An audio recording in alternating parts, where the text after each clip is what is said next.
أعوذ بالله السميع العليم من الشيطان الرجيم بسم الله الرحمن الرحيم الحمد لله رب العالمين والصلاة والسلام على رسولنا الأمين وعلى آله وأصحابه أجمعين قال رب اشرح لي صدري ويسر لي أمري واحلل عقدة من لساني يفقه قولي سبحانك لا علم لنا إلا ما علمتنا إنك أنت العليم الحكيم ولا حول ولا قوة إلا بالله العلي العظيم أما بعد Assalamualaikum warahmatullahi wabarakatuh. Muslimin muslimat, hadirin hadirat, tuan-tuan dan puan-puan, sidang penonton, sidang pendengar yang dikasihi Allah dan dicintai Nabi. Alhamdulillah, alhamdulillah, summa alhamdulillah.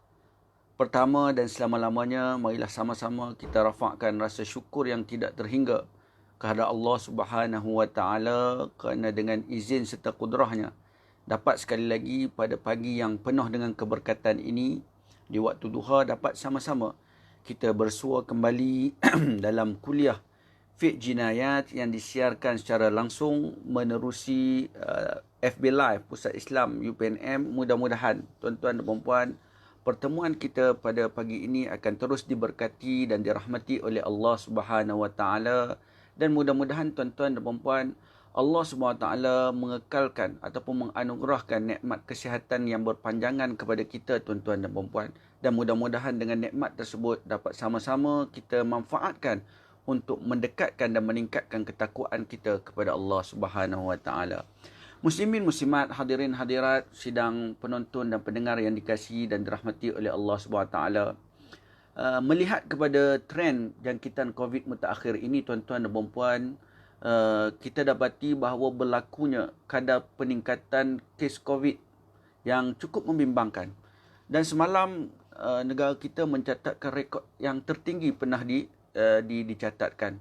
Sekaligus menyedarkan kita bahawa kita perlu mengambil langkah yang lebih serius, peka dengan keadaan setempat, dan kita juga tuan-tuan dan puan dituntut untuk mengikuti segala prosedur-prosedur dan juga SOP yang telah ditetapkan oleh pihak berkuasa. Dalam hal ini tuan-tuan dan puan-puan, dalam kita mentaati ataupun mematuhi SOP ini, sekurang-kurangnya dua tuntutan agama yang telah kita laksanakan. Yang pertama, Allah SWT berfirman, A'udzubillahi minasyaitanirrajim, Ya ayyuhalladzina amanu atti'ullah wa atti'ur rasul wa ulil amri minkum. Wahai orang-orang yang beriman, kalau jika sekiranya kita ini benar-benar beriman, maka patuhlah pada perintah Allah. Apa benda yang disuruhkan? Apakah yang diperintahkan dalam ayat ini? Ati'ullah wa ati'ur rasul. Taatilah Allah dan juga Rasul. Wa ulil amri minkum. Dan juga mentaati pemimpin. Jadi dalam hal ini tuan-tuan dan puan, kita mematuhi SOP yang telah digariskan oleh pemimpin adalah juga merupakan salah satu daripada tuntutan agama dalam mentaati kepimpinan. Dan dalam hadis Nabi SAW menyebut, Alal mar'il muslim as-sam'u wa ta'ah fima ahabba aw kariha illa ayyu'mara bima'siyatin. Ila akhiril hadis atau kama qala.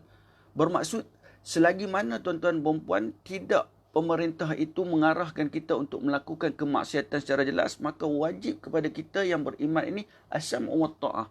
Kita dengar dan kita patuh. Sami'na wa ata'na.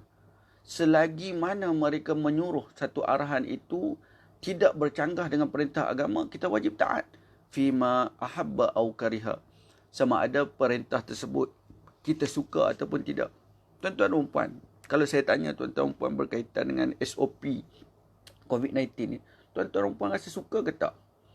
Terus terang tuan-tuan dan puan, kita rasa macam terkongkong. Kalau sebelum ini kita nak keluar ke mana-mana, kita bebas tuan-tuan dan puan, nak pergi mana-mana pun boleh. Tapi sekarang ni, ya Allah, cukup menyedihkan. Nak pergi situ tak boleh. Bahkan tuan-tuan dan puan, nak pergi masjid pun rasa, ya Allah, rimas. Sebab apa? Dengan sejadahnya, kalau dulu jumpa sahabat-sahabat boleh bersalaman, sekarang ni duduk jauh-jauh. Kau tengok aku, kau tengok aku tengok engkau, itu aja. Bahkan semayang pun kena pakai mask tuan-tuan dan puan, tak selesa. Dan kemungkinan juga kalau kita melihat kepada trend jangkitan yang semakin membimbangkan ini, boleh jadi tuan-tuan dan puan PKP sebagaimana yang kita telah lalui bermula pada bulan 3 akan berlaku semula tuan-tuan dan puan. Ya Allah, kalaulah PKP tersebut terpaksa dikuatkuasakan, memang cukup rasa berat, tapi nak buat macam mana? Inilah realiti yang perlu kita jaga. Inilah realiti yang perlu kita terima. Tuan-tuan dan puan, kalau kita berada dalam PKP seumpama yang lepas, ya Allah, cukup tak dapat nak dibayangkan. Itu belum sentuh lagi berkaitan dengan mereka yang kehilangan kerja, implikasinya, Allah Akbar. Dan kalau kita melihat, tuan-tuan dan puan, pada PKPP ini, sepatutnya ianya berakhir pada bulan 9. Bulan 10 ini, tuan-tuan dan puan, sepatutnya kuliah pengajian kita dah boleh jalan macam biasa. Tapi memandangkan kes meningkat, terpaksalah kita buat kuliah online ni. Saya pun sebenarnya begitu merindui, tuan-tuan dan puan, untuk hadir ke kuliah UPNM ini. Dan terus terang saya kata, antara kuliah yang saya rasa seronok pergi adalah di Masjid UPNM. Sebab apa? Di Masjid UPNM ni kalau pergi boleh bersua dengan tuan-tuan puan. Ya Allah, betapa ramainya dalam Masjid UPNM. Macam solat Jumaat. Itu kelebihan Masjid UPNM tu. Tapi buat macam mana, keadaan tidak mengizinkan, terpaksalah kita berkuliah. Masih lagi secara online, dan itulah, online tak berapa ramai yang dapat lihat. Walaupun saya yakin dan percaya, tambah-tambah waktu pagi ni memang kurang, tapi akan ada orang lihat siaran ni secara ulangan. Tapi itulah, saya sendiri pun bila bercakap secara online, tuan-tuan puan, kadang-kadang rasa macam, betul tak betul aku cakap ni? Ada orang faham ke tak faham? Sebab apa kita bercakap, saya hanya melihat kepada skrin. Tapi itulah realiti yang ada. Kita perlu manfaatkan ruang yang ada ini, termasuklah berkongsi ilmu dalam segala lapangan. Mudah-mudahan Allah Ta'ala memberi peluang dan keringanan pada kita dengan mengangkat wabak COVID-19 ini, dapat sama-sama kita berkuliah seperti biasa di Masjid UPNM, tuan-tuan. Baik, saya kata tadi, dalam mematuhi SOP ini, sekurang-kurangnya 2 perintah agama telah kita laksanakan. Yang pertama, ati'ullah wa ati'ur rasul wa ulil amr minkum, iaitu mentaati pemimpin. Yang kedua pula, tuan-tuan dan puan, dalam Al-Quran juga menyebut, auzubillahi minasyaitanirrajim, wala tulqu biaidikum ila tahlukah. Jangan sama sekali engkau mencampakkan diri engkau dalam kebinasaan. Bermaksud memang langkah-langkah pencegahan yang mana dituntut dalam Islam. Dalam hadis Nabi SAW menjelaskan tentang kes jangkitan ini, Nabi SAW menyebut apa? Iza sami'tum bihi bi'ardin fala taqdamu alaih, wa idza waqa' bi'ardin wa antum biha fala takhruju firan minhu ila akhir hadis atau kama qala. Nabi kata apa? Kalaulah kamu dengar ada penyakit berjangkit di suatu tempat sedangkan kamu berada di luar, jangan kamu pergi ke tempat tersebut. Dan jika sekiranya ditakdirkan penyakit itu berada di tempat kamu, jangan kamu keluar lari daripadanya. Ini adalah merupakan saranan daripada Nabi SAW agar supaya kita menjaga penyakit ini tidak berjangkit pada orang lain. Jadi tuan-tuan puan, mudah-mudahan penyakit yang berjangkit ini, COVID-19 ini, menyedarkan kita tentang betapa kerdilnya kita, betapa lemahnya kita, tuan-tuan dan puan. Allah baru menghantar makhluk yang halus yang tak dapat dilihat, tapi implikasinya dapat kita lihat dengan nyata. Berapa ratus ribu manusia yang telah meninggal menjadi korban COVID-19. Bahkan negara yang hebat seumpama Amerika hari ini pun, ya Allah, tengok bagaimana Allah Ta'ala menunjukkan betapa kerdilnya manusia. Bahkan presidennya dilaporkan semalam. Presiden Amerika dilaporkan, Donald Trump itu juga positif dengan COVID-19. Jadi mudah-mudahan kita doalah, mudah-mudahan Allah Ta'ala mengangkat penyakit ini.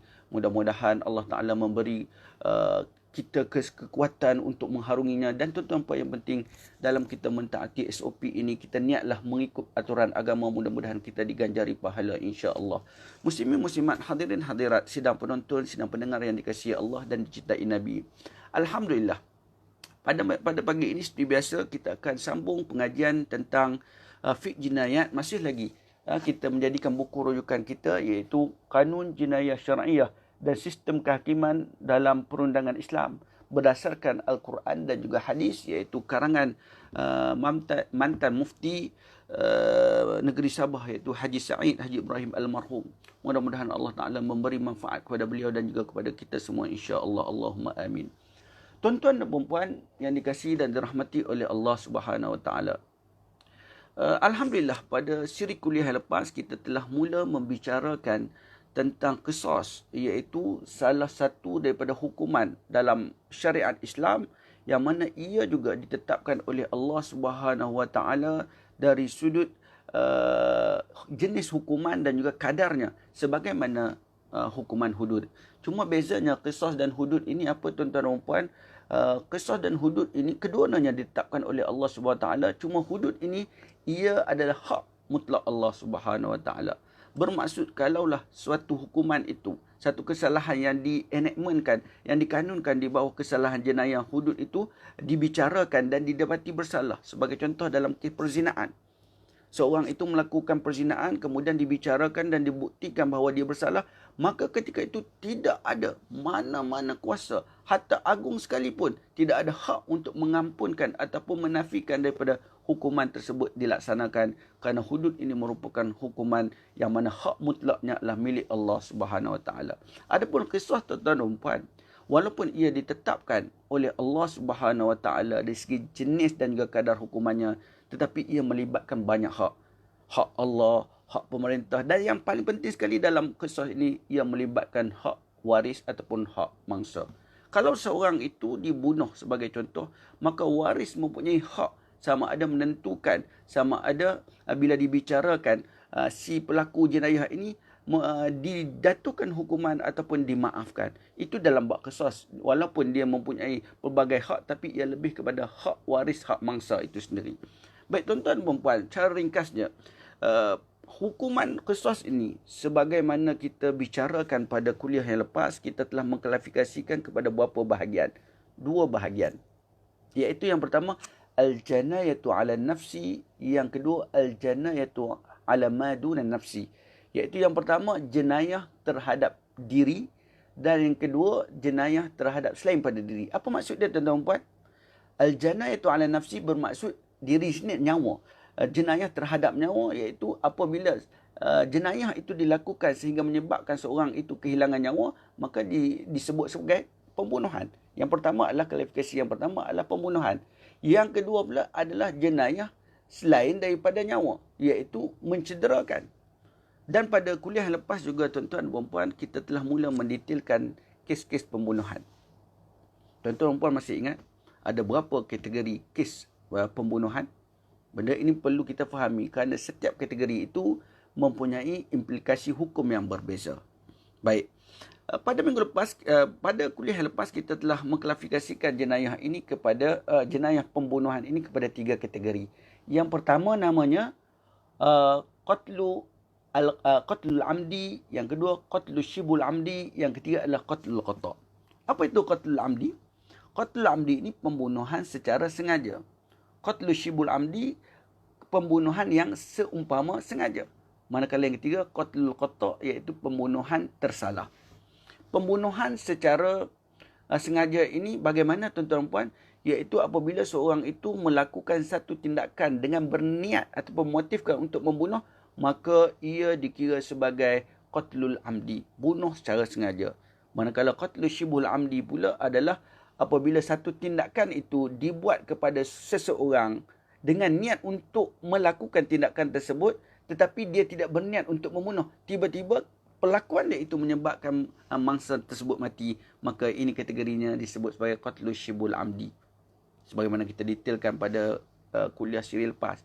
Iaitu sebagai contoh, seorang tu dia geram pada seorang, dia rasa nak lempang orang, nak lempang aja. Memang niat dia untuk melempang. Tiba-tiba dengan lempang itu tanpa sengaja tuan-tuan dan puan, orang mangsa itu terus meninggal. Allahu Akbar. Ini kategori dia apa? Qatlu shibhul amdi. Iaitu pembunuhan nampak macam sengaja, tapi sebenarnya dia sengaja dari segi melakukan tindakan, tapi dia tak sengaja pelakuan tersebut. Dia tidak sengaja dengan tidak berniat untuk melakukan pembunuhan. Jadi nak tahu sengaja ataupun menyerupai sengaja, kita perlu melihat kepada zahir sahaja. Sebab kalau tanya dalam hati ini memang kita tak dapat dibaca. Maka pada zahirnya bagaimana tuan-tuan dan puan, kita melihat kepada alat yang digunakan. Kalau jika sekiranya alat-alat yang digunakan itu memang tidak bermotifkan untuk membunuh, sebagai contoh kayu yang kita kata kecil, tiba-tiba dia pukul sikit je. Pada adatnya sakit sikit je, tiba-tiba meninggal. Itu dinamakan sebagai qatlu shibul amdi. Tapi kalau dia menggunakan satu alat sebagai contoh kayu yang memang boleh membunuh seorang, ataupun menggunakan pistol, senapang, parang dan seumpamanya, maka itu namanya qatlul amdi, pembunuhan secara sengaja. Dan kategori yang terakhir tuan-tuan puan, apa benda? Qatlul qata', iaitu pembunuhan secara tersilap. Iaitu apabila seorang itu melakukan satu tindakan yang mana tindakan tersebut boleh mengakibatkan kematian dengan target kepada sesuatu, tetapi tiba-tiba kena kepada orang lain. Sebagai contoh, keluar memburu dengan kawan, nak tembak rusa. Memang niat dia untuk menembak rusa. Tiba-tiba yang kena itu adalah sahabat dia. Maka dalam kategori ini dinamakan pembunuhan yang dilakukan dengan cara tersilap. Baik, ketiga-tiga kategori ini mempunyai implikasi yang berbeza. Baik, tuan-tuan dan puan, hari ini kita akan sambung muka surat 165. Qala al-musannif rahimahullah ta'ala wa nafa'ana wa iyahum bi'ulumihi fid darain amin amin ya rabbal alamin. Perkara 106 kurungan 1. Dalam nas Al-Quran dan hadis Rasulullah sallallahu alaihi wasallam, hukuman yang wajib dikenakan ke atas orang yang melakukan pembunuhan dengan sengaja, iaitu qatlul amdi, adalah tertakluk ke atas 4 jenis hukuman. Pertama, qisas atau kemaafan dari waris orang yang dibunuh. Kedua, dosa. Ketiga, kafarah.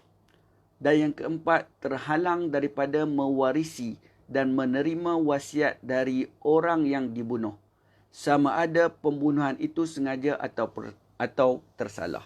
Baik, tuan-tuan dan puan.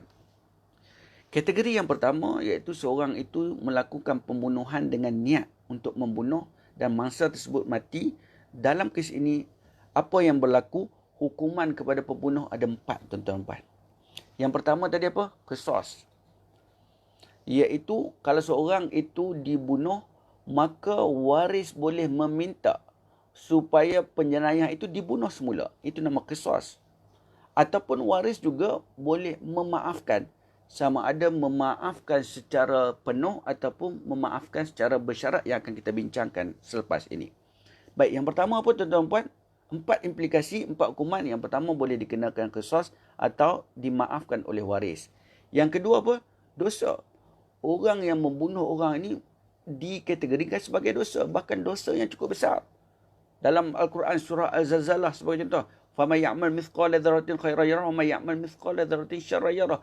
Buat sekecil-kecil dosa, pahala sekecil sebesar-besar zarah pun akan ditunjukkan, akan dihitung, akan dikira, apatah lagi menghilangkan nyawa orang. Jadi yang pertama qisas, yang kedua adalah berdosa, dan yang ketiga apa benda?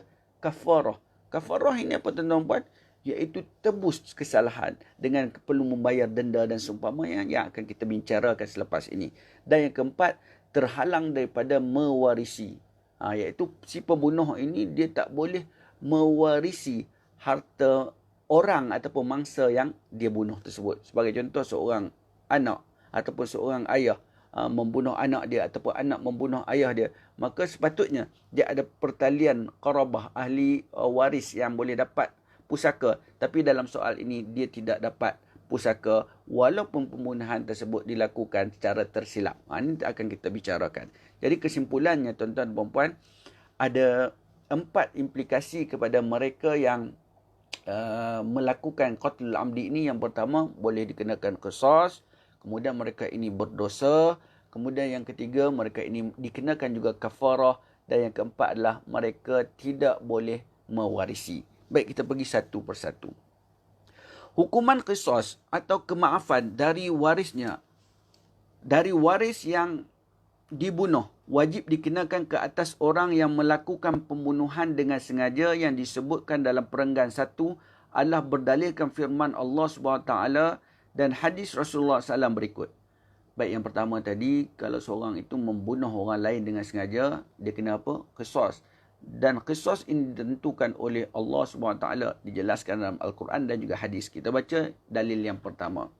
Firman Allah SWT. A'udzubillahi minasyaitonirrajim.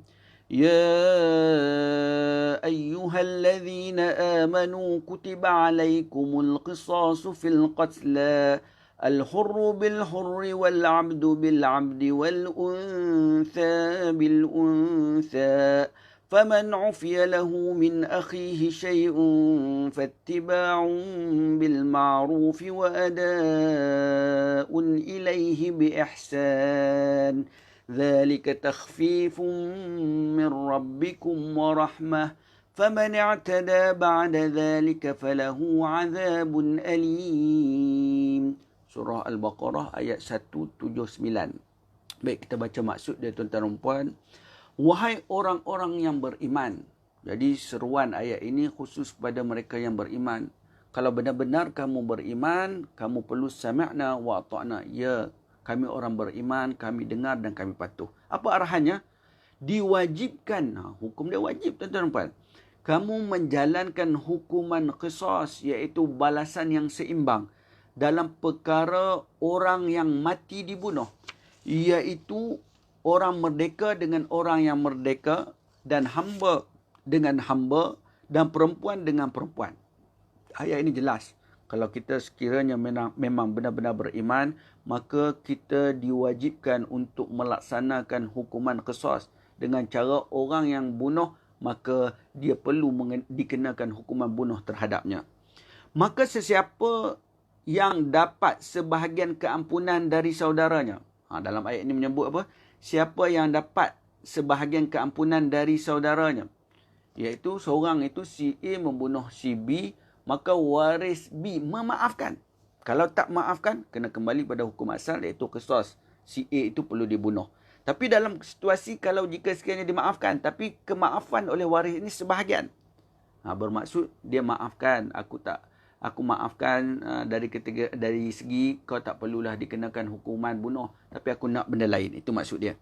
Iaitu nak diat, yang akan kita detailkan dalam perbahasan mungkin pada kuliah yang akan datang. Maka hendaklah orang yang mengampunkan itu mengikut cara yang baik dalam menuntut ganti nyawa, dan si pembunuh hendaklah menunaikan bayaran ganti nyawa itu dengan sebaiknya. Bermaksud kalau si A membunuh si B, si A boleh dikenakan hukuman qisas. Tetapi kalaulah si waris itu memaafkan, dan kemaafan daripada si waris ini adalah sebahagian, maka seorang itu perlu membayar diat. Jadi si A ini perlu membayar diat kepada ahli waris. Dan boleh juga tuan-tuan dan puan-puan, si A ini dimaafkan penuh tanpa tuntutan sebarang bentuk pampasan. Dan benda ini tuan-tuan pun berlaku. Bila cerita tentang kes ini, saya teringat satu peristiwa, tuan-tuan dan puan, peristiwa yang pernah diviralkan pada tahun 2017, iaitu melibatkan satu keluarga Islam yang menetap di US. Kes ini sebenarnya berlaku pada 2015 dan dibicarakan dan hukuman dijatuhkan pada 2017. Dan pada 2017, tuan-tuan dan puan, kes ini diviralkan. Bahkan siapa sahaja yang melihat kes ini, dia akan menitiskan air mata. Di mana kisah ini berlaku kepada seorang pemuda yang beragama Islam menetap di US. Iaitu namanya adalah Salahuddin. Salahuddin ini tuan-tuan dan puan, ketika itu berusia 22 tahun. Dia ini dari kategori keluarga yang Islam, tapi hidup dalam keadaan yang agak susah. Jadi dia dalam usia 22 tahun ini tuan-tuan dan puan, perlu mencari peluang pekerjaan. Apa peluang kerjaan yang ada, dia akan manfaatkan. Kerana untuk menampung keluarga dia, pembelanjaan keluarga dia, dan juga perbelanjaan untuk pembelajaran dia. Dan kerja yang dia buat ketika itu, tuan-tuan puan, menghantar pizza. Tuan-tuan puan masih ingat kisah ini. Iaitu dia menghantar pizza, dan pada satu ketika pada tahun 2015, dia dirompak oleh satu kumpulan, dan daripada kumpulan itu ada seorang pemuda berkulit hitam yang nama dia Trey Alexander Rayford, yang mana dia telah membunuh tuan-tuan puan. Akhirnya Salahuddin ini yang keluar bekerja untuk mencari nafkah halal, penghantar pizza, dibunuh dalam keadaan yang begitu menyedihkan. Dan kes ini dibicarakan pada 2017, didapati bahawa Rifat ataupun Trey Alexander ini didapati bersalah dan berhadapan dengan hukuman bunuh, tuan-tuan dan puan. Dalam pembicaraan itu, itulah kadang-kadang dakwah ini boleh berlaku dalam pelbagai keadaan. Ada manusia yang dia tak boleh terima satu hakikat. Bayangkan kita, tuan-tuan dan puan, kalau anak kita dibunuh, bagaimana? Bagaimana keadaan kalau mak kita dibunuh? Silap-silap kita bukan sekadar nak si pembunuh itu dihukum dengan kejam, bahkan kita nak lebih teruk lagi daripada apa yang dia buat pada mak kita. Tapi ini contoh tauladan yang terbaik yang pernah ditunjukkan dalam era zaman sekarang ini, tuan-tuan dan puan. Ayah dia nama dia Abdul Mun'im. Ketika mana dibicarakan, setelah didapati bahawa Rifat ini bersalah dan berhadapan dengan hukuman yang akan diputuskan oleh hakim, sama ada dibunuh ataupun dipenjarakan selama lebih kurang, kalau tak saya 31 tahun kot. Ketika itu mereka minta kepada Abdul Mu'in untuk memberi satu ucapan, memberi kata-kata. Apa yang terkeluar daripada ayahnya yang juga seorang Islam, tuan-tuan dan puan. Dia kata apa? Dia kata, aku tidak mampu untuk meluahkan apa-apa. Kenapa? Aku amat menyayangi anak aku. Aku sudah kehilangan isteriku. Dan sekarang aku juga terpaksa kehilangan anakku. Tetapi tuan-tuan dan puan, walaupun aku rasa sedih yang teramat sangat, aku tak nak orang lain akan mengalami perasaan yang sama bagaimana pedih dan sengsaranya rasa kehilangan seorang anak. Dan kalau boleh, aku tak nak Rifat ini dijatuhkan hukuman bunuh. Aku tak nak mak dia rasa, ayah dia rasa bagaimana perasaan yang aku rasa. Dan dalam Islam, tuan-tuan dan puan, kemaafan ini satu perkara yang dituntut. Dan kemaafan ini adalah merupakan satu sedekah yang teragung dalam Islam. Maka aku mewakili diriku dan keluarga aku, termasuk almarhumah isteriku dan juga almarhum anakku. Aku memaafkan segala dosa, termasuk pembunuhan yang dilakukan kepada anak aku. Ya Allah, tuan-tuan dan puan. Keadaan tiba-tiba dalam bilik mahkamah itu menjadi sayu. Hakim sendiri menitiskan air mata, tidak sangka keluar daripada seorang mulut seorang ayah, yang mana dia kata apa? Aku seorang Islam, Islam menuntut bahawa kemaafan itu satu perkara yang mulia, maka pada hari ini aku memaafkan. Aku tak nak bagaimana mak ayah orang lain rasa bagaimana pedih sengsaranya kehilangan seorang anak. Jadi aku maafkan. Rifat, tuan-tuan dan puan, tak sangka itu ucapan yang dikeluarkan oleh ayah yang mana anak dia telah dibunuh oleh Rifat tersebut. Akhirnya dia menitis air mata, tuan-tuan dan puan. Tak cukup dengan itu, ayahnya datang kepada Rifat itu membawa tisu dan juga lap air mata dan memeluknya.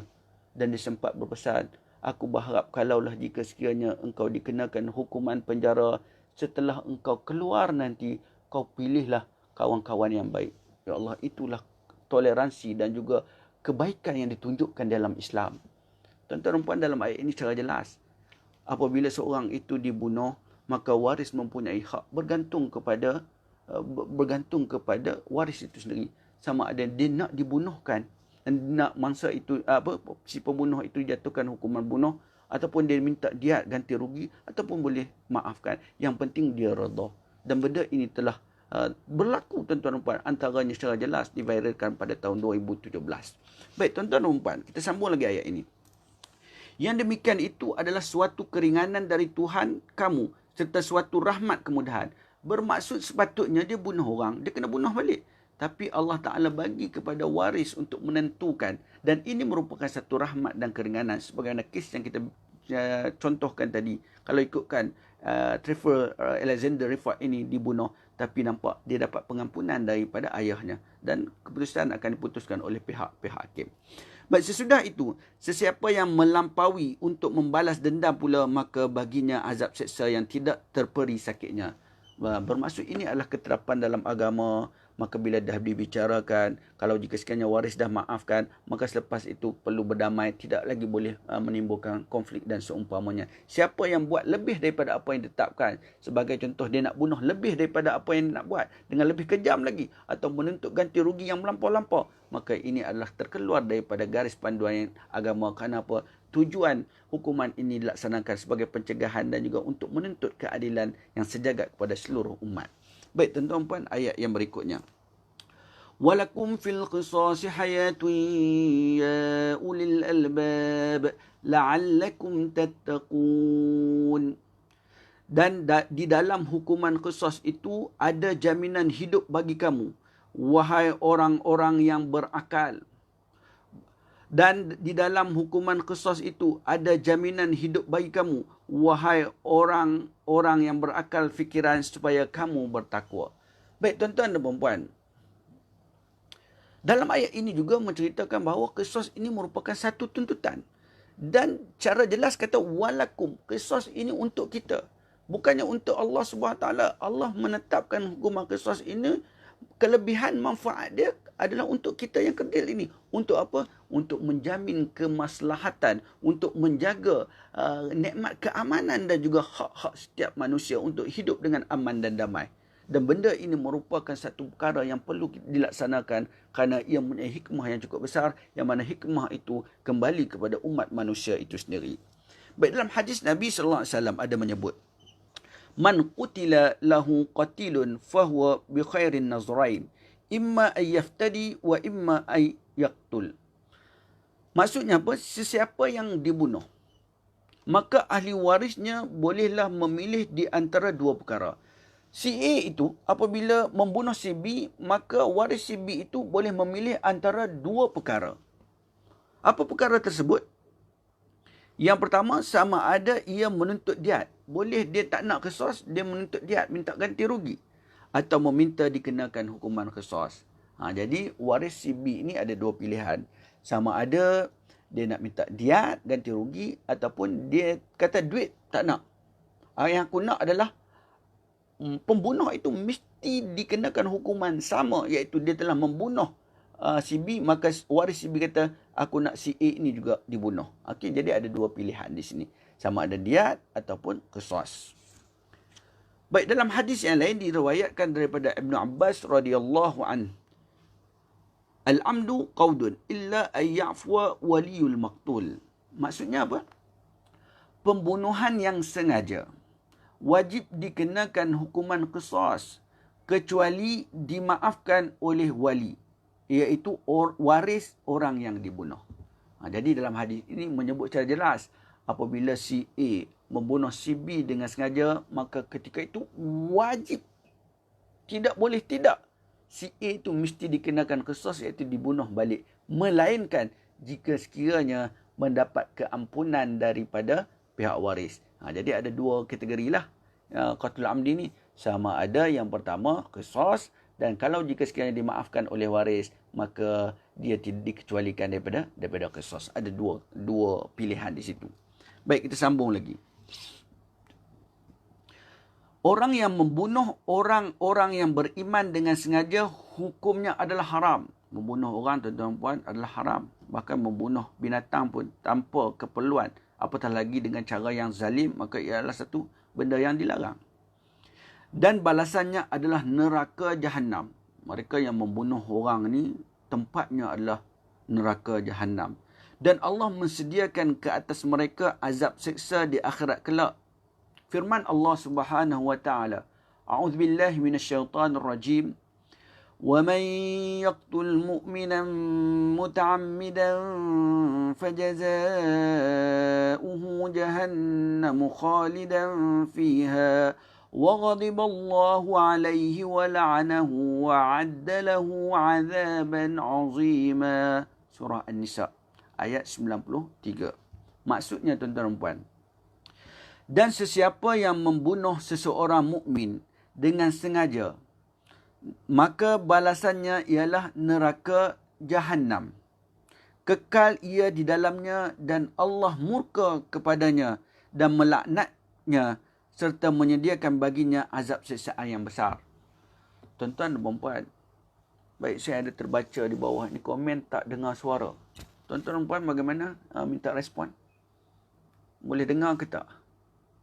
Kadang-kadang line cuaca yang kita kata pagi ni agak hujan, mungkin ada sikit gangguan. Walau bagaimanapun, saya harap tuan-tuan dan puan dapat manfaat daripada perkongsian kita pada pagi ini. Baik, kita kembali balik pada isu tadi. Apabila berlakunya pembunuhan secara sengaja, maka ada 4 hukuman. Yang pertama adalah qisas ataupun dimaafkan. Kita dah jelaskan. Yang kedua adalah berdosa. Dalam ayat ini menyebut, dan sesiapa yang membunuh seseorang mukmin dengan sengaja, maka balasannya ialah neraka Jahannam. Orang yang bunuh orang ni, tuan-tuan dan puan, tempat dia adalah neraka Jahannam. Disebutkan pula kekal ia di dalamnya. Allahu Akbar. Kekal ia di dalamnya. Khalidan fiha. Khalidan fiha ni maksud kata kekal selama-lamanya. Dan Allah murka kepadanya dan melaknatnya serta menyediakan baginya azab siksa yang besar. Tuan-tuan dan puan, walau bagaimanapun dalam konteks ayat ini, kita tidak boleh memahami dari segi literalnya. Kita perlu melihat kepada pelbagai sumber. Walaupun dalam ayat ini menyebut khalidan fiha, mereka ini kekal, tetapi mereka ini selagi mana ada iman, tuan-tuan puan, maka mereka berpeluang mendapat rahmat daripada Allah SWT untuk mengampunkan. Sebab dalam ayat yang lain menyebut innallaha la yaghfiru an yushraka bihi wa yaghfiru ma duna dzalika liman yasha. Allah Ta'ala boleh mengampunkan segala dosa. Buatlah dosa setinggi mana pun. Hatta membunuh orang sekalipun. Tapi jika sekiranya kita bertaubat, maka taubat kita akan diampunkan oleh Allah SWT. Dan jika sekiranya kita mati dalam keadaan tidak bertaubat, tuan-tuan dan puan, maka kita akan dicampakkan ke dalam api neraka. Sehinggalah kita mendapat rahmat dan pengampunan daripada Allah SWT. Dan semua dosa, tuan-tuan dan puan, termasuk membunuh ini, akan diampunkan dengan izin dan juga rahmat Allah SWT. Melainkan satu sahaja, iaitu mereka melakukan syirik terhadap Allah SWT. Walau bagaimanapun dalam konteks ayat ini nak menjelaskan bahawa membunuh orang itu adalah satu dosa yang cukup besar yang tidak dimaafkan. Dan ia ini balasannya adalah apa benda? Neraka. Walau bagaimanapun jika sekiranya ada iman, maka iman itu cukup berharga. Dia akan menyelamatkan kita juga suatu hari nanti daripada terus kekal selama-lamanya dalam api neraka. Baik, kita sambung berikutnya. Orang yang melakukan pembunuhan dengan sengaja wajib dikenakan ke atasnya hukuman kafarah. Jadi orang yang melakukan pembunuhan, dia boleh dikenakan qisas atau dimaafkan. Kemudian dia juga dikira berdosa. Jadi dalam hal ini dia kena bertaubat. Antaranya bertaubat, dia kena juga membayar kafarah. Hukuman ini ialah apabila wali ahli waris orang yang dibunuh itu memaafkan si pembunuh atau ahli waris itu bersetuju untuk menerima diat. Jadi kafarah ini tak wajib dalam semua situasi. Dia hanya diwajibkan dalam situasi apabila si waris itu memaafkan. Sama ada memaafkan sepenuhnya macam mana kisah Abdul Mun'im Salahuddin tadi, ataupun dia memaafkan dengan meminta ganti rugi diat. Dalam keadaan ini sahaja yang seorang itu wajib membayar kafarah. Tetapi apabila si pembunuh itu telah dijatuhkan hukuman qisas, maka tidak wajib lagi baginya membayar kafarah. Kalaulah dia dikenakan hukuman qisas, maka ketika itu kafarah tidak diwajibkan. Yang wajib kafarah ini bila? Apabila dia dimaafkan daripada dikenakan hukuman qisas. Ini merujuk kes pembunuhan yang dilakukan oleh salah seorang daripada Bani Salim, di mana satu rombongan daripada Bani Salim datang menghadap Nabi SAW dan mereka berkata, sesungguhnya sahabat kami telah wajib masuk neraka. Lalu Nabi bersabda, datang kumpulan daripada Bani Salim, dia datang berjumpa dengan Nabi, dia kata apa? Sahabat kami ini wajib masuk neraka. Apa maksud wajib masuk neraka? Ayat yang kita baca tadi. Apa benda? Fajahannamu qalidan fiha. Orang yang bunuh, maka dia wajib masuk neraka. Jadi, tanya Nabi, bagaimana kami nak buat? Adakah dia ini akan dicampakkan dalam neraka, dan bagaimana kami nak selesaikan masalah ini? Maka Nabi SAW bersabda, فَلْيُعْتِقْ رَقَبَةً يَفْدِلَّهُ بِكُلِّ عُدْوٍ مِنْهَا عُدْوًا مِنْهُ مِنَ النَّارِ. Merdekakanlah seorang hamba sahaya supaya Allah menebuskan tiap-tiap satu anggota daripada hamba sahaya itu satu anggota dari sahabat kamu daripada api neraka. Jadi tuan-tuan puan, selain pada kita dikenakan hukuman, maka kita juga perlu bertaubat. Antaranya kita juga dituntut untuk membayar kafarah. Kafarah ni apa? Memerdekakan seorang hamba. Apabila kita memerdekakan seorang hamba, mudah-mudahan Allah Ta'ala akan memerdekakan kita juga daripada terus kekal dalam api neraka. Jadi bagi orang yang membunuh ini, dia dikenakan apa? Qisas ataupun dimaafkan oleh waris. Kemudian dia berdosa dan dia juga perlu membayar kafarah jika sekiranya dia tidak dikenakan hukuman qisas. Baik, dalam hadis Rasulullah SAW yang diriwayatkan daripada Khuzaimah bin Thabit, baginda bersabda, al-qatlu kafaratun. Jelas, mereka yang membunuh perlu membayar kifarat. Baik, kita sambung lagi. Orang yang melakukan pembunuhan terhalang daripada mewarisi harta pusaka orang yang dibunuh. Sama ada pembunuhan itu sengaja atau tersalah. Hukuman ini adalah berdasarkan hadis Rasulullah SAW berikut. Tuan-tuan puan, ini kita dah sampai kepada implikasi yang terakhir. Iaitu apabila seorang itu membunuh dengan secara sengaja, 4 hukuman yang dia terpaksa hadapi. Yang pertama, qisas ataupun dimaafkan. Kemudian yang kedua, berdosa. Yang ketiga, kafarah. Dan yang keempat, iaitu mereka yang membunuh ini tidak boleh mewarisi. Ini berdasarkan hadis Nabi SAW. Laisa lil qatil minal mirathi syai'un. Tidak mendapat sedikit pun bagi si pembunuh harta pusaka orang yang dibunuhnya. Bermaksud kalaulah seorang ayah itu dia membunuh anak dia, sepatutnya anak dia punya harta tu dia dapat pusaka. Tapi kerana pembunuhan, maka tidak layak untuk si ayah ini mendapat harta pusaka. Itu hukuman yang keempat.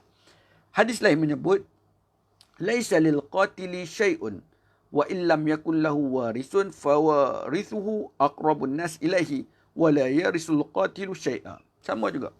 Bermaksud siapa yang membunuh seorang yang mana si mangsa tersebut adalah ada hubungan yang menyebabkan harta tersebut boleh dia warisi, tapi kerana pembunuhan maka dia tidak layak untuk mendapat pusaka. Dan jika sekiranya tidak ada waris sekalipun, maka pusaka itu akan dapat kepada ahli kerabat yang lain yang sepatutnya tak dapat, tapi perlu diberi kepada dia.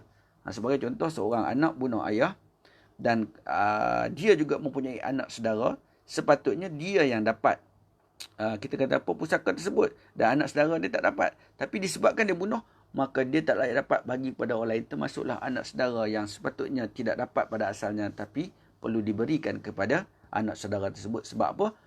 Pembunuh tersebut, anak tersebut tidak layak sama sekali untuk mendapat harta pusaka.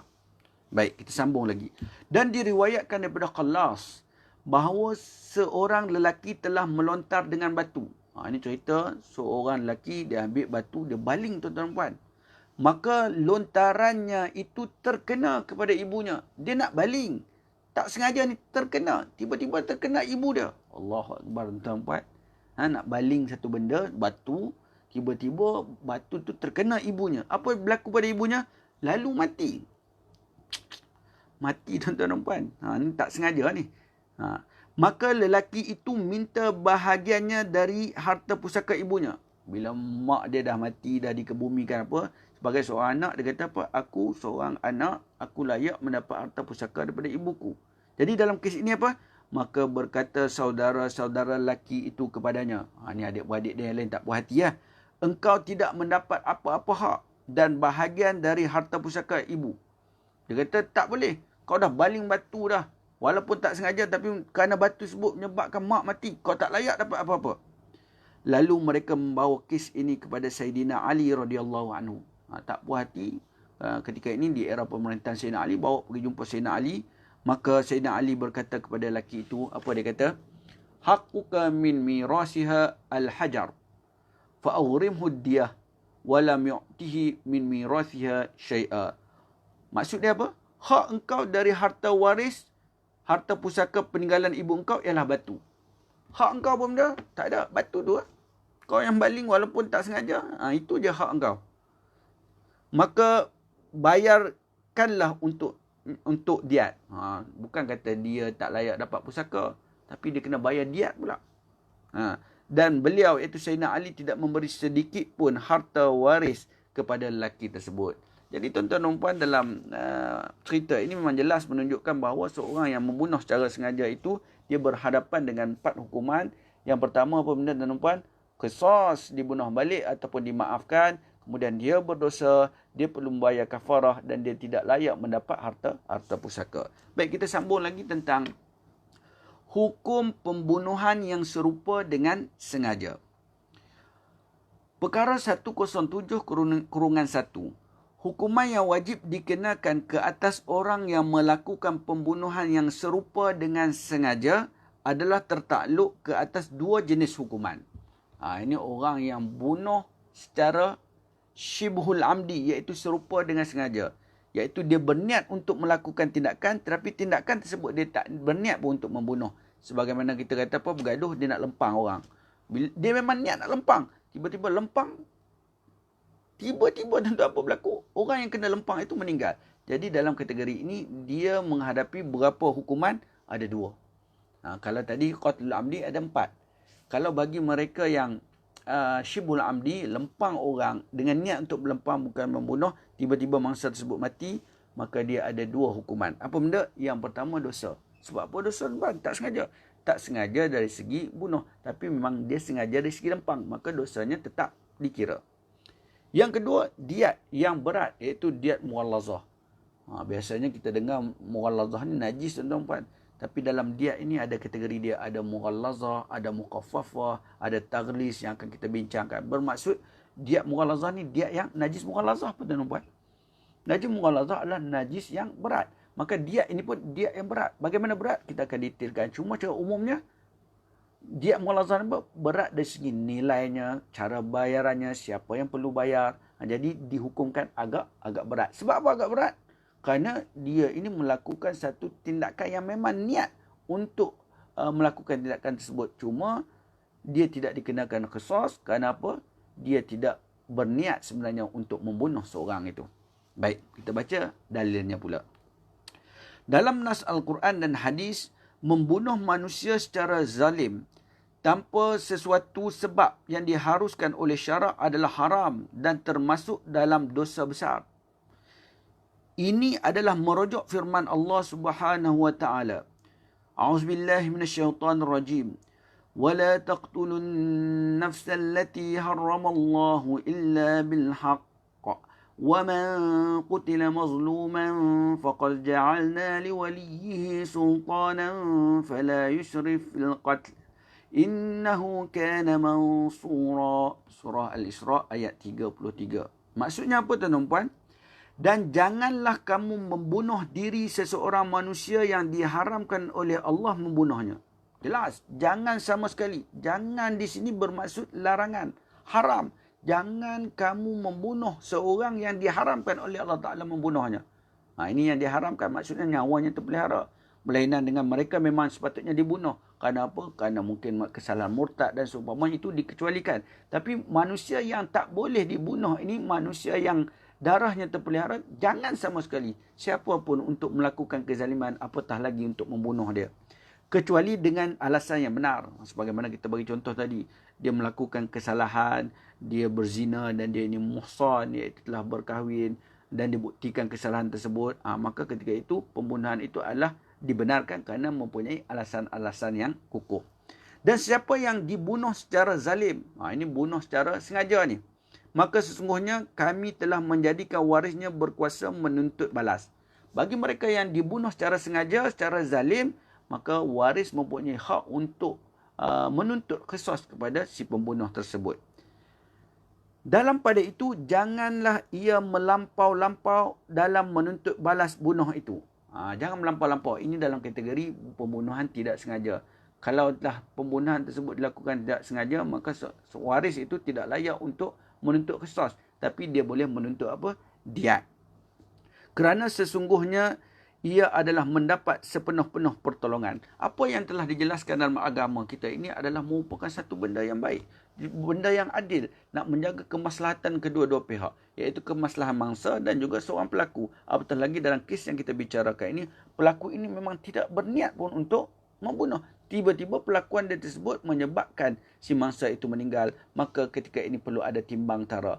Iaitu seorang itu dalam keadaan ini dia tetap dikira berdosa walau bagaimanapun dia tidak boleh dikenakan hukuman qisas. Baik, kita sambung lagi ayat berikutnya. A'udzubillahi minasyaitonirrajim. Min ajli dhalika katabna ala bani Israil annahu man qatala nafsan bighairi nafsin aw fasad fil ardi faka'annama qatala an-nasa jami'a. Surah Al-Maidah ayat 32. Maksudnya, dengan sebab kisah pembunuhan kejam yang demikian itu, kami tetapkan atas Bani Israel. Ini cerita tentang sebenarnya hukuman qisas hudud ini adalah hukuman syariat. Termasuklah syariat-syariat yang terdahulu. Ia tidak berubah, tuan-tuan dan puan-puan. Kerana apa? Kemaslahatan manusia dalam apa keadaan sekalipun, ia memang perlu untuk dijaga maruahnya, perlu jaga nyawanya, perlu jaga hartanya, perlu jaga agamanya, maka hukuman ini akan kekal relevan pada setiap masa dan keadaan, tuan-tuan dan puan. Bahawasanya sesiapa yang membunuh diri seseorang dengan tidak ada alasan yang membolehkan membunuh orang itu atau kerana melakukan kerosakan di muka bumi, maka seolah-olah dia telah membunuh manusia semuanya. Allahu Akbar. Tuan-tuan dan puan, tengok betapa besarnya diumpamakan dosa mereka yang membunuh. Seorang itu apabila dia membunuh seorang yang lain, menghilangkan satu nyawa, dosa dia seumpama dia menghilangkan, dia membunuh semua manusia yang ada di atas muka bumi ini. Ya Allah, betapa dahsyatnya, betapa besarnya dosa mereka yang melakukan pembunuhan. Hadis Nabi SAW menyebut, qatlul mu'min a'zamu indallah min zawalid dunya. Membunuh orang yang beriman adalah satu dosa yang paling besar di sisi Allah SWT dari semua dosa di dunia ini. Tuan-tuan dan puan, nampak bayangkan bagaimana Islam menegaskan bahawa nyawa seorang itu perlu dijaga. Bahkan kezaliman kepadanya juga ditegah, apatah lagi untuk membunuhnya. Dalam soal ini mengatakan apa? Paling besar di sisi Allah dari semua dosa di dunia ini. Menunjukkan bahawa betapa dahsyatnya melakukan dosa pembunuhan. Walau bagaimanapun tuan-tuan dan puan, sebesar mana dosa yang kita lakukan, kita sedarkan, kita perlu yakin dan percaya bahawa kita mempunyai Allah SWT, Tuhan yang Maha Pengampun. Allah Ta'ala akan mengampunkan apa sahaja dosa yang kita buat, tuan-tuan dan puan. Tapi dalam ini nak menunjukkan bahawa dosa mereka yang membunuh, tuan-tuan dan puan, cukup besar implikasinya. Dan dalam hal ini, tuan-tuan dan puan, sebagaimana yang telah kita jelaskan di awal kuliah kita tadi, bahawa Islam ini adalah agama pengampunan. Termasuklah mereka yang membunuh orang, tuan-tuan dan puan. Kalaulah jika sekiranya mereka meminta ampun daripada Allah SWT, nescaya Allah SWT akan mengampunnya. Teringat saya dalam hadis Nabi SAW yang diriwayatkan dalam hadis Muslim, tuan-tuan dan puan. Hadis ini masyhur. Tuan-tuan dan puan pun pernah dengar tentang kisah bagaimana seorang yang pernah bunuh berapa orang, tuan-tuan dan puan? 99 orang. Allahu Akbar. Ini hadis ini berbunyi bagaimana? Kana fi man kana qablakum rajulun qatala 99 nafsa. Pada zaman dahulu, kata Nabi SAW, ada seorang gangster. Gangster ni bukan gangster calang-calang, tuan-tuan dan puan. Kita ni gangster yang ada cakap je banyak. Aku tampar ke? Aku tampar, tak tampar juga. Cakap je lebih. Tapi gangster ni apa? Qatala 99 nafsa. Dia pernah bunuh orang. Berapa orang dia bunuh, tuan-tuan dan puan? Bukan seorang. Dia bunuh 99 orang. Ya Allah, betapa kita kata hati kering, tuan-tuan dan puan. Saya ni bukan kata bunuh orang, tuan-tuan dan puan. Saya pernah terlanggar kucing je. Saya teringat lagi. Ini berlaku lebih kurang tahun 2003, tuan-tuan dan puan. Ketika itu saya berada di Sungai Petani. Rumah saya ketika itu di Sungai Petani. Saya dalam perjalanan balik pada kerja, tuan-tuan dan puan. Di taman memang banyak kanak-kanak main kat situ. Tiba-tiba ada sekumpulan kanak-kanak tu, dia pegang seekor kucing, tuan-tuan dan puan. Dia sayang kucing tu.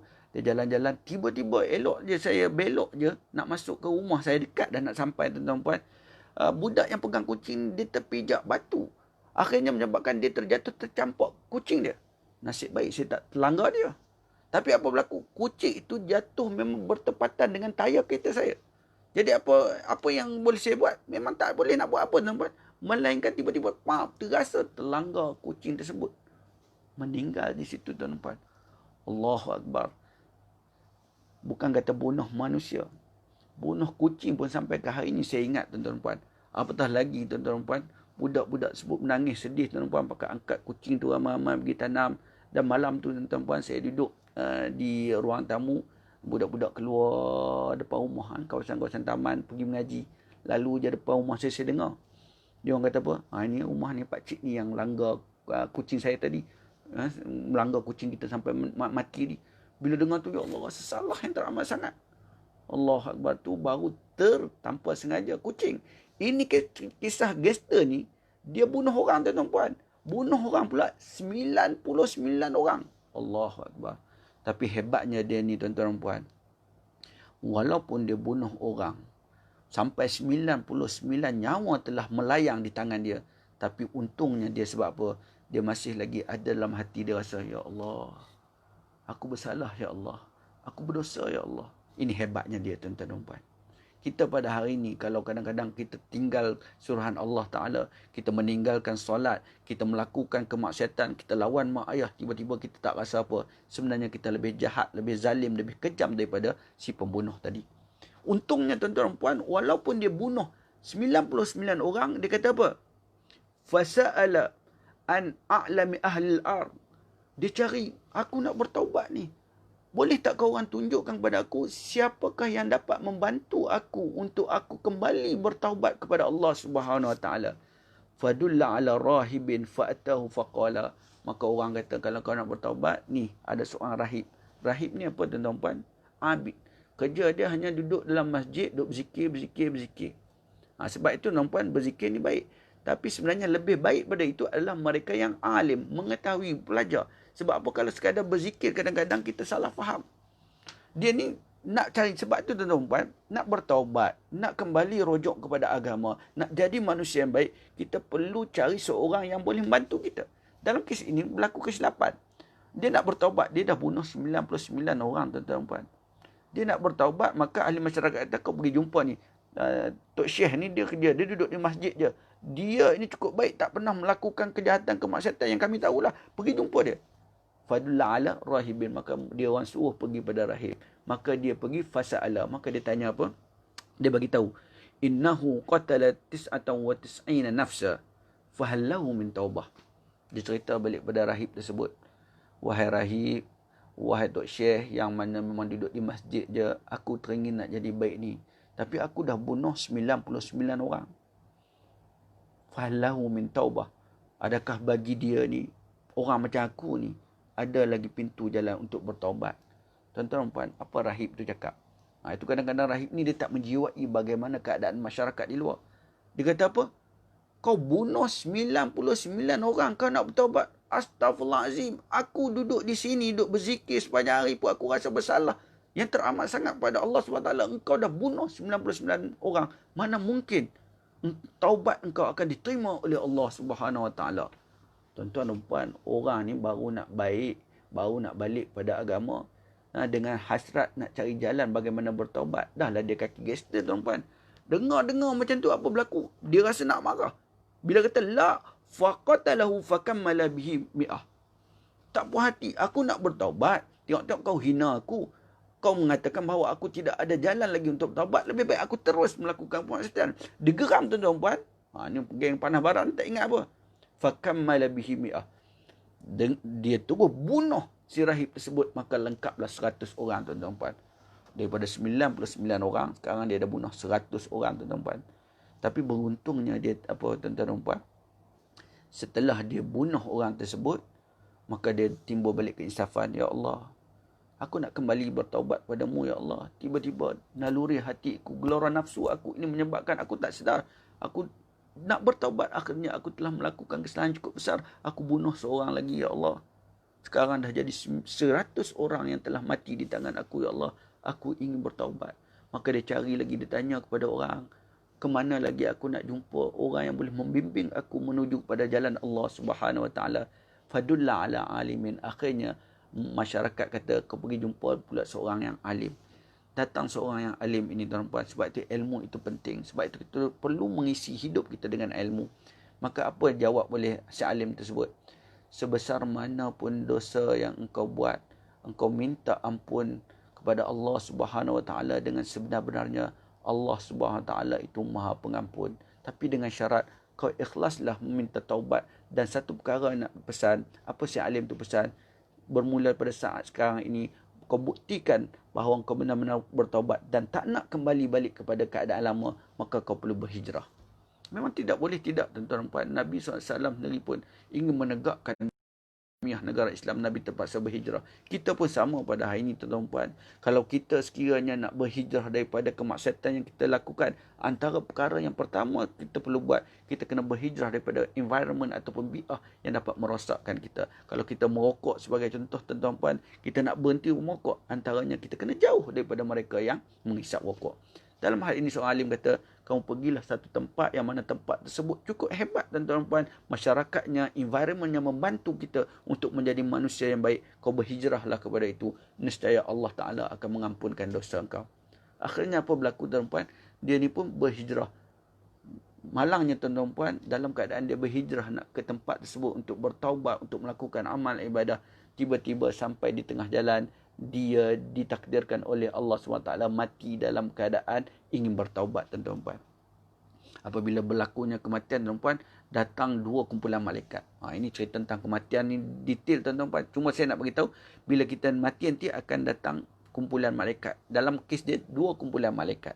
Satu malaikat azab, satu lagi malaikat nikmat. Berebut nak ambil tuan-tuan puan.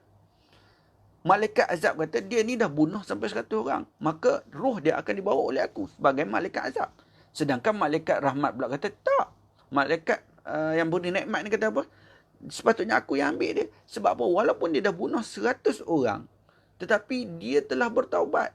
Dia dah bertaubat, dia dalam perjalanan nak menuju ke satu tempat untuk membina satu kehidupan yang lebih harmoni. Maka akulah nak ambil nyawa dia. Malaikat azab, kumpulan malaikat azab tak puas hati. Walaupun dia nak bertaubat, dia masih lagi tak buat apa pun kebaikan. Maka dalam kes ini, Allah Ta'ala hantarkan satu malaikat, yang mana malaikat itu kata apa? Untuk menyelesaikan konflik antara kedua kumpulan malaikat ini. Maka kata malaikat sebut, sekarang ukurlah jarak mana yang lebih dekat. Jika sekiranya jarak daripada kampung halaman yang dia melakukan maksiat itu lebih dekat, maka malaikat azablah yang berhak pada rohnya. Dan jika sekiranya tempat kematian itu lebih dekat dengan tempat yang dia berhijrah untuk membina kehidupan baru, untuk bertaubat itu lebih dekat, maka malaikat rahmatlah yang akan berhak kepada roh tersebut. Ukurlah. Allah Subhanahu Wa Taala itu pernah dengan rahmat tuan-tuan puan. Akhirnya apa berlaku? Rupanya jarak untuk menuju pada tempat yang baik itu lebih dekat, maka roh tersebut dibawa oleh diiringi oleh malaikat-malaikat rahmat. Allahu Akbar tuan-tuan puan. Dan benda ini diperakui dalam Al-Quran. Wa may yakhruj min baitihi muhajiran ila Allah wa rasulih thumma yudrikul maut faqad waqa'a ajruhu 'ala Allah. Siapa yang nak berhijrah untuk melakukan kebaikan tuan-tuan puan, sebab itu kita kena perlu ada kekuatan dalam diri kita untuk berhijrah. Kehidupan kita ini begitu singkat tuan-tuan puan. Kita kena berubah diri kita untuk mendekatkan diri pada Allah SWT. Dan untuk mendekatkan pada Allah Ta'ala ini bukan satu benda yang senang. Sebab itu dalam Quran kata apa? Wa may yakhruj, siapa yang keluar lari daripada keadaan yang menyebabkan dia itu hidup dalam keadaan kemaksiatan, dia pergi untuk berhijrah mencari kebaikan, summa yudrikul maut, kemudian dia mati dalam pertengahan jalan, tak sempat lagi nak buat kebaikan, taubat yang sebagaimana yang dihasratkan, tetapi faqad waqa'a ajruhu 'ala Allah. Allah dah bagi balasan pahala kepadanya. Jadi sama-samalah kita ambil manfaat ini tuan-tuan puan untuk kita kembali bertaubat kepada Allah SWT.